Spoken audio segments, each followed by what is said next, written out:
Ja, kjære venner, Rakkaat ystävät, i dag taler vi til dere finske. tänään puhumme teille suomalaisille. Og det var derfor jeg kom til Finland, Ja se oli siksi, että minä tulin Suomeen. for å møte dere finske venner, Kohdatakseni nähdäkseni teitä, suomalaisia ystäviä. sendt ut av en profet, Lähetettynä, profeetan lähettämänä, Broder Bratteli, veli Bratteli ja, og med engels ledelse. ja enkelin johdattamana. Så da håper jeg at dere hører Nyt toivon, että kuuntelette som en slags avskjedstale. jonkunlaisena viimeisenä puheena. Og jeg var litt i tvil, hva skal jeg si? Ja olin vähän epäröivä, että mitä puhuisin. Så jeg tok et mannakorn igjen. Niin otin jälleen mannan. Så jeg får begynne med det. Ja saan aloittaa sitten sillä. Så vi skal se hva det står. Katsotaan.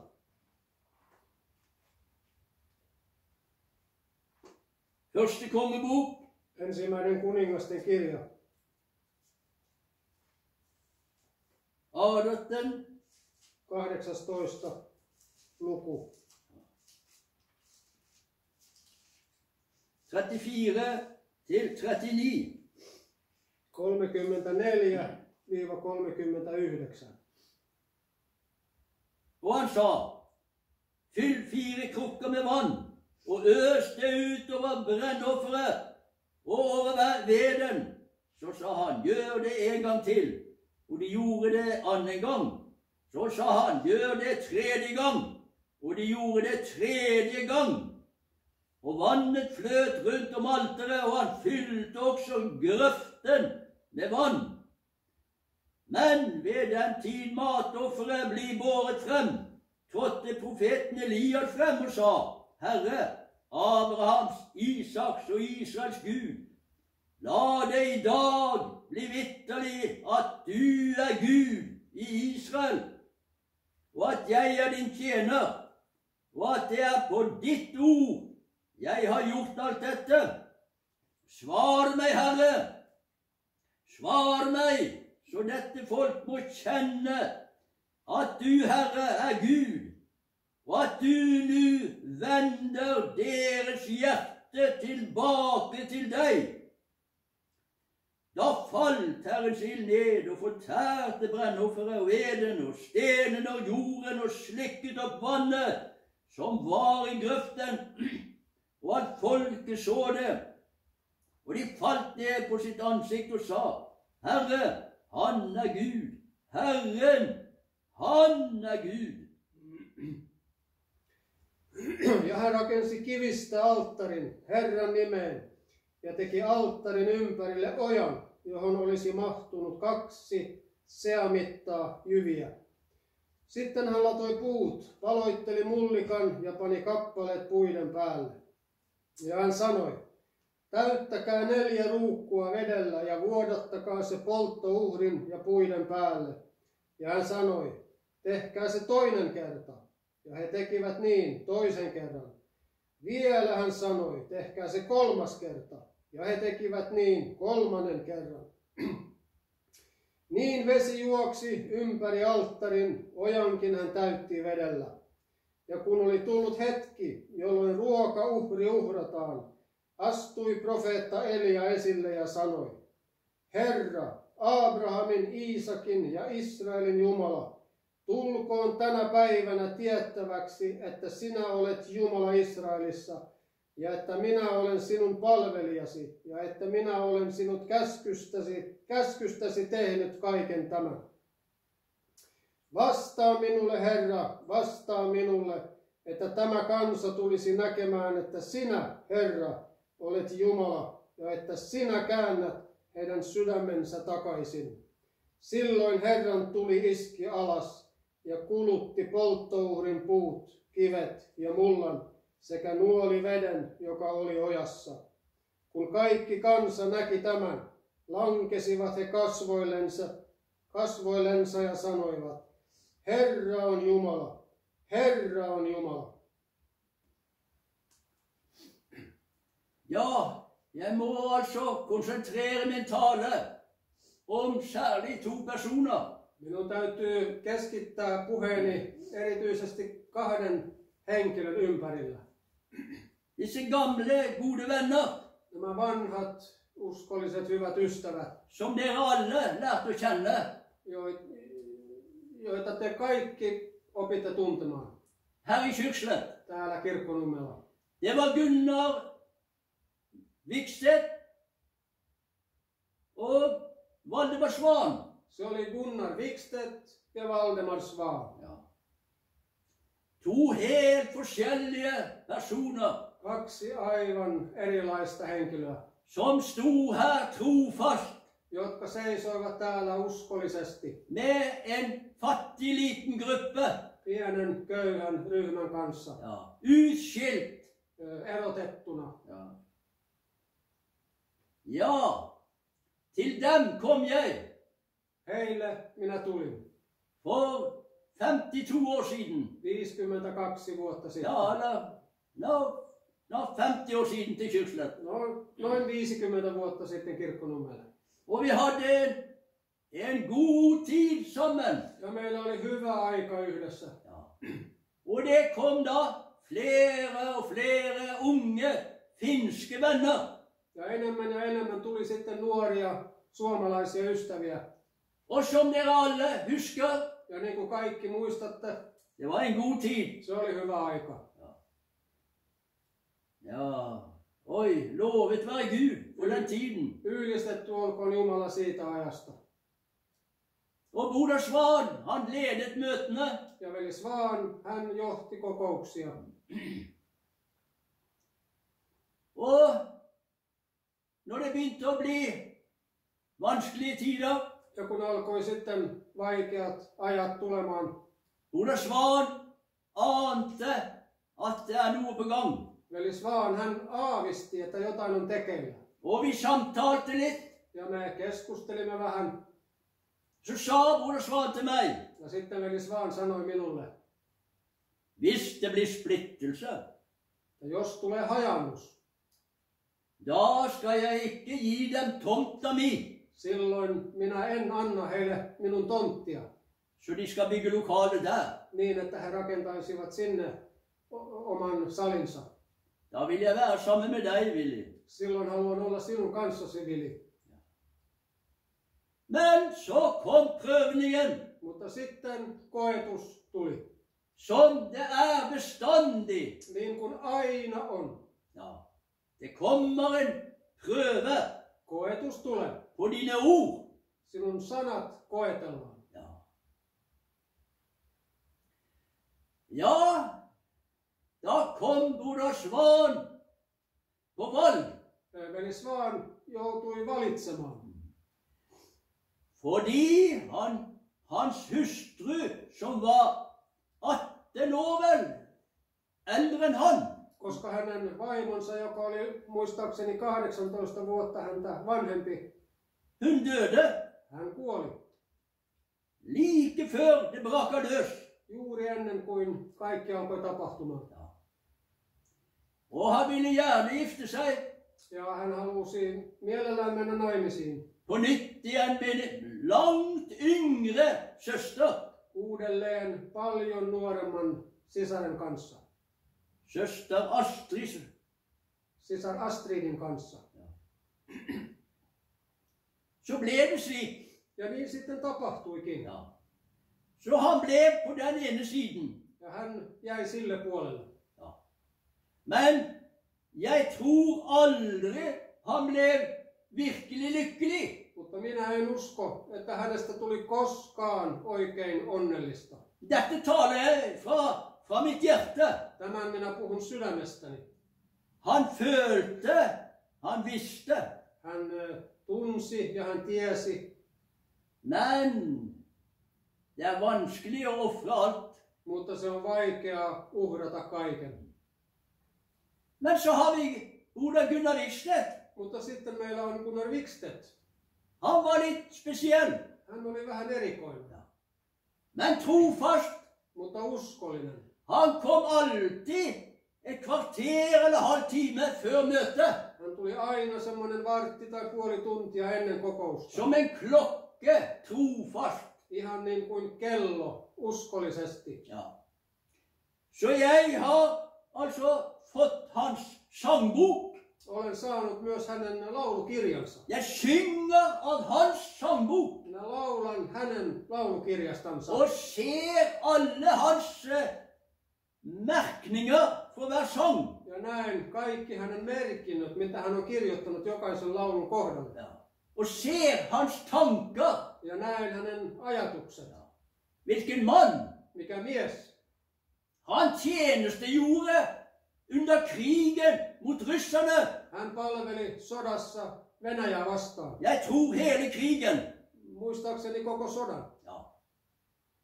Og han så hvordan generalene ropte til Gud. Ja hän näki, kuinka nämä kenraalit, he huusivat Jumalan puoleen. Og lovte Gud troskap. Ja lupasivat Jumalalle uskollisuutta. Bare de slipper fra krigen, så skal de tjene ham. Kunhan vaan pääsevät sodasta pois, niin ne palvelevat häntä. Men han så og hørte Mutta hän kuuli ja näki og erfarte. ja koki. De sviktet. He pettivät. De sviktet sine ord. He pettivät sanansa.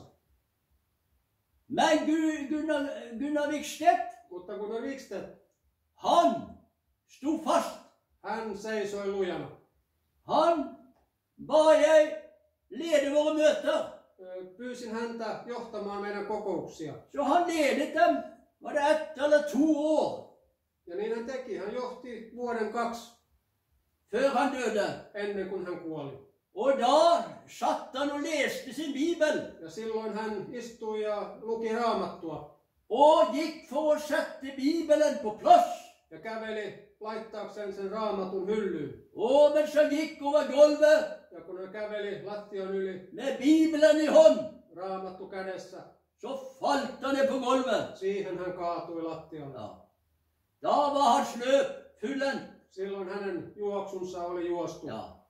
Han sto ved sine ord. Hän seisoi sanojensa takana. Og hør hva han sa. Ja kuulkaa mitä hän sanoi. Jeg har glemt hva de andre sa, og hva Broder Svan sa. Olen unohtanut mitä muut sanoivat ja mitä veli Svan sanoi. Men Gunnar Vikstedt, han sa. Mutta kun Vikstedt, hän sanoi. Ja, hva sa han? Alt. Det beror bare på meg. Se johtuu vain minusta. Ja. Det beror bare på meg. Se johtuu vain minusta. Og det er bare kneveien. Ja se on vain se polvistumisen tie. Ja. Og så sa han, hva kommer det deg ved? Følg du meg? Ja sitten hän sanoi, että mitä se sinulle kuuluu? Seuraa sinä minua. Ja, Jesus sier til Johannes, Jeesus sanoi Johannekselle, hva kommer det deg ved? Følg du meg? mitä se sinulle kuuluu? Seuraa sinä minua. Ja.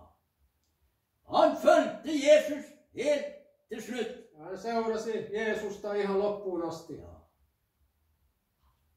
Alt halvfärdig verk. Og alt halvferdig verk skal levnes kvar. Sitten hän sanoi, että kaikki puoliksi tehty työ, se jätetään tänne. Så det gjelder å fullføre verket. Että on tarkoitus suorittaa tehtävä loppuun. Å stå i tjenesten Ja seistä palveluksessa bak sine ord sanojensa takana helt til slutt. ihan loppuun asti. Så jeg minnes disse 2 venner. Nämä 2 ystävää minä niin muistelen. Ja. Ja. Men de gamle ellers i Kyrkslet, Mutta nämä vanhemmat muuten Kirkkonummella, de følte med meg, he seurasivat minua. og jeg fulgte dem til graven. Ja minä seurasin heitä hautaan asti. Ja. Og vi skal aldri glemme det. En mä koskaan unohda sitä. Nei.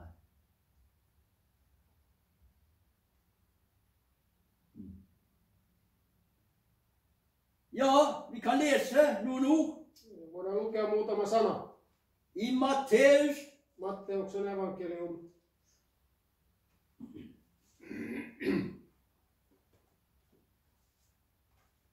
tolv, 12. luku.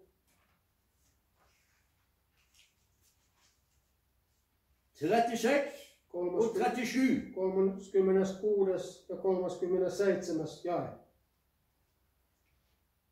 Men jeg sier eder at for hvert unyttig ord som menneskene taler, skal de gjøre regnskap på dommens dag. For efter dine ord skal du kjennes rettferdig, og efter dine ord skal du fordømmes. Mutta minä sanon teille, jokaisesta turhasta sanasta, minkä ihmiset puhuvat, pitää heidän tekemän tili tuomiopäivänä. Sillä sanoistasi sinut julistetaan vanhurskaaksi, ja sanoistasi sinut tuomitaan syylliseksi. Hva skal vi da si om alle forvrengte ord? Mitä me sitten sanomme kaikista vääristetyistä sanoista? Alle løgnaktige ord? Kaikista valheellisista sanoista? Alle svikefulle ord? Kaikista petoksen sanoista? Ja. Ja, det blir. Petoksen sanoista. Ja, vi kan ikke fatte hvilken dom det blir. Emme voi kuvitellakaan, minkälainen tuomio tulee. All urettferdige ord. Kaikki epävanhurskaat sanat.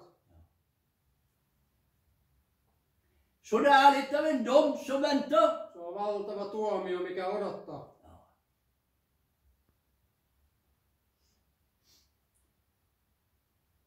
Ja, jeg bærer ansvar for det jeg sier. Minä kannan vastuuta siitä, mitä sanon. Men hittils, kjære venner i Finland, Mutta tähän asti, rakkaat ystävät Suomessa, så har jeg stått her i Finland niin olen seissyt täällä Suomessa, fordi jeg elsker dere. koska rakastan teitä. Jeg har lidd for dere. Olen kärsinyt teidän tähden. Ja. Jeg har ikke vært fristet til å dra tilbake til Norge. En ole ollut kiusattu muuttamaan takaisin Norjaan. Og det kom en venn av dere Ja tuli eräs ystävä forbi meg en dag. minun ohitse eräänä päivänä. Og denne vennen spurte meg, Ja tämä ystävä sitten kysyi minulta, Willy, skal du flytte til Norge? Vili, oletko sinä muuttamassa Norjaan? Det går sånt rykte. Että semmoinen huhu on liikkeellä. Nei, nei, sa jeg, det har jeg ikke tenkt. Ei, minä sanon, en minä sellaista ole ajatellut. Å, er det slik, sa han. Ai, onko se niin, hän sanoi. Ja, hva har man ikke hørt av rykter? No mitä onkaan kaikki kuulleet? Huhuja. Men man får ikke lov å spørre. Mutta ei saa lupaa edes kysellä. Er det sant? Onko se totta? Er du så redd at du ikke tør å spørre?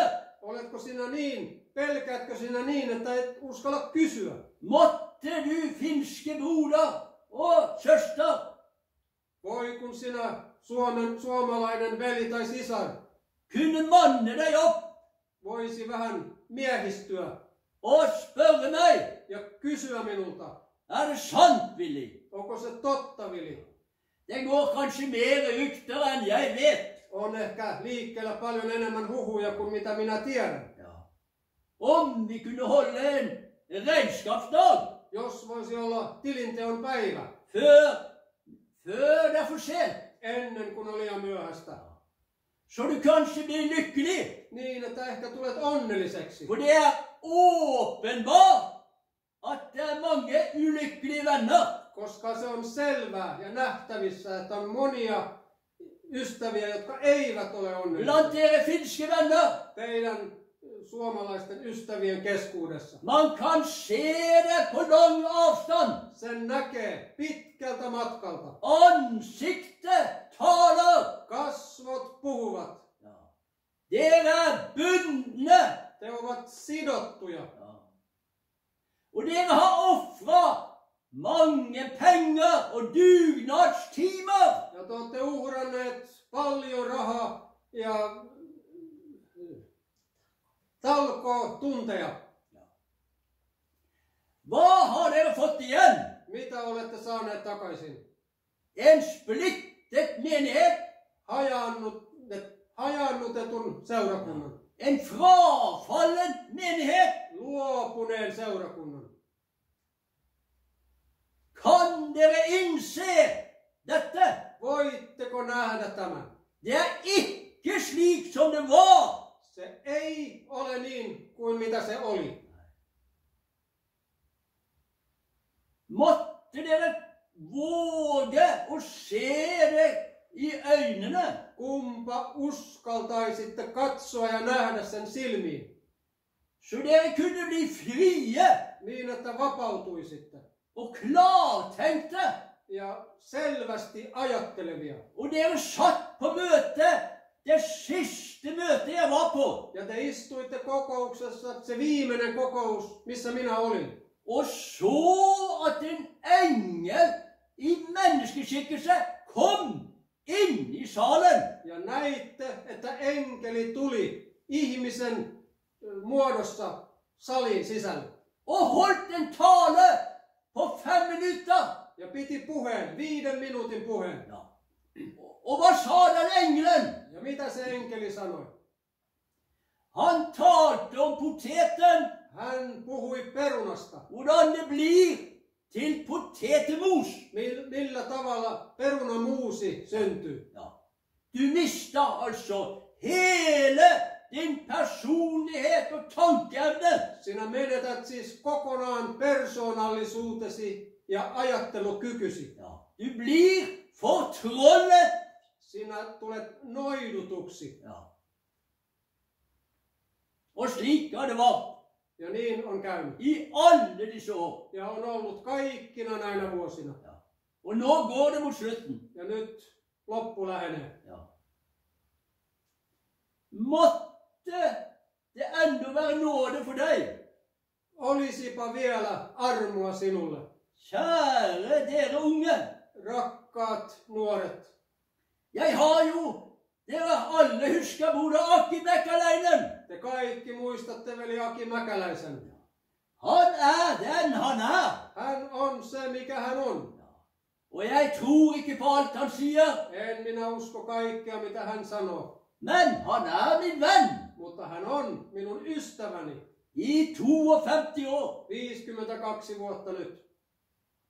Jeg besøkte han. Minä kävin hänen luonaan kylässä. Ja. Var det i går eller forgårs? Oliko se eilen vai toissapäivänä? Ja. Jeg var på reise opp til, forbi der. Olin matkalla vähän siellä ohi. Ja. Vi drakk en kopp kaffe sammen. Joimme kupin kahvia yhdessä. Ja. Det kommer mye rart av Akis munn. Hänen suustaan tulee paljon ihmeellistä. Ja.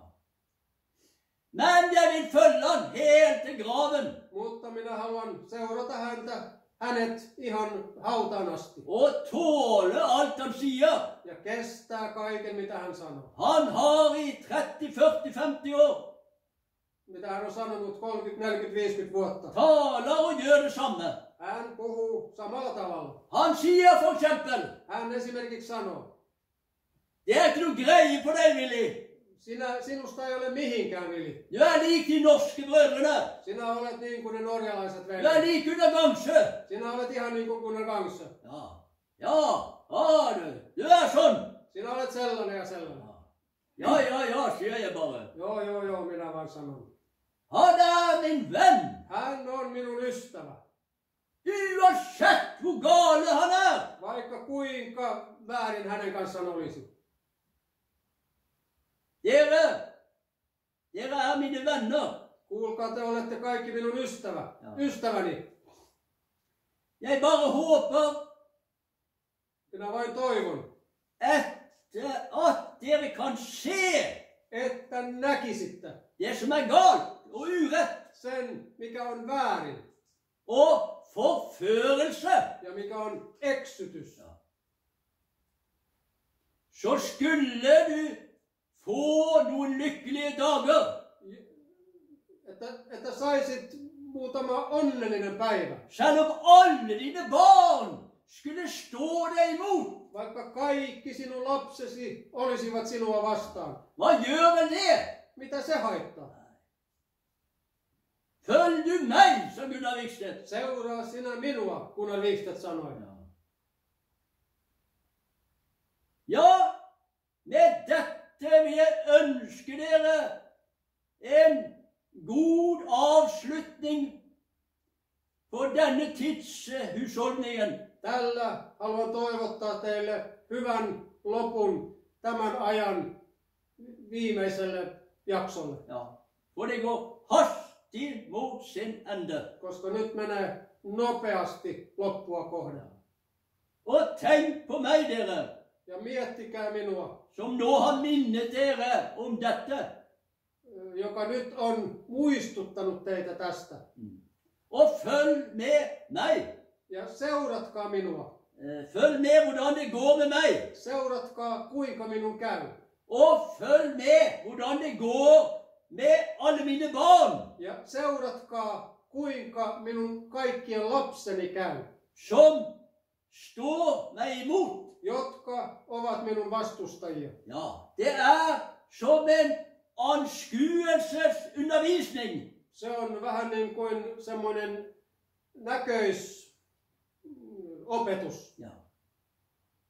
Jeg har offret min familie, Minä olen uhrannut oman perheeni. og det kan vel også du gjøre. Ja sen kai sinäkin voit tehdä. Ja, lykke til, kjære venner. Onnea matkaan, rakkaat ystävät. Med dette en hjertelig hilsing herifra. Tällä sydämellinen tervehdys täältä. I Jesu navn. Amen. Jeesuksen nimessä. Amen.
Ja hohtava pilvi on ylläni mun, tuo Jeesus niin uskollinen. On